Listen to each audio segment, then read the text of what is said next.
unity is our standard for morality, or more importantly, for non-arbitrary, objective, universal morality. In previous work, we developed the first two axioms of MetaEthics, the ethics of metaphysical congruence. The first axiom being that reality and awareness are the non-optional ground for ethics. Axiom 2, unity is the most fundamental trait of this reality and awareness field. And now here we state the third axiom of MetaEthics, which is that congruence with unity is the only acceptable moral criterion. And it is the only acceptable one because it is the only criterion that is a non-arbitrary, non-chosen, non-optional criterion. Hence, it derives the authority, the moral authority, provided by its ground, the non-optional ground of reality and awareness. And if you want to access this work in more detail, you can check out the white paper, the MetaEthics white paper, and other supporting papers in the link below, or just go to sacreddescent.com/work. Now, unity may sound like an abstract description of reality. However, when we are talking about morality, we are not simply talking about choices or behaviors. We are, before that, talking about evaluation. And moral evaluation necessitates a stable, non-arbitrary foundation.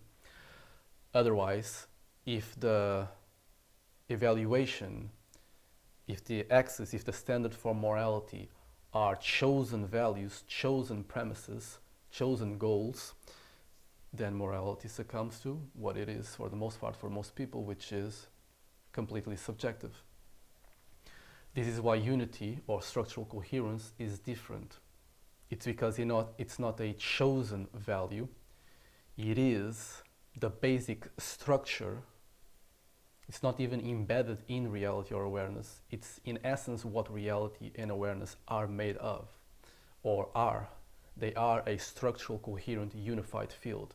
So unity, again, it's not simply another chosen value or a premise or a frame or a goal. Unity is the basic structure where all other, or where all values or premises or judgments can be made. In other words, morality and the standard for moral evaluation cannot be separate from the basic structure that gives the conditions for any kind of action or judgment to be made. Now, a quick word on congruence. It could be assumed that if unity is the standard, then why congruence instead of maximization? Because that's often the case for many moral theories. They concern of maximizing a specific value. But here, we cannot maximize unity. Unity, or the structural coherence of reality and awareness, is not something, it's not an empirical value that we can measure and enhance or develop or make greater or protect. It is simply the conditions and the inevitability of this reality and awareness field. So the only thing that can be made is alignment.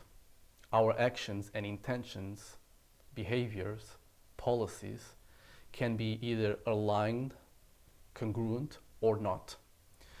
Also, congruence entails degrees.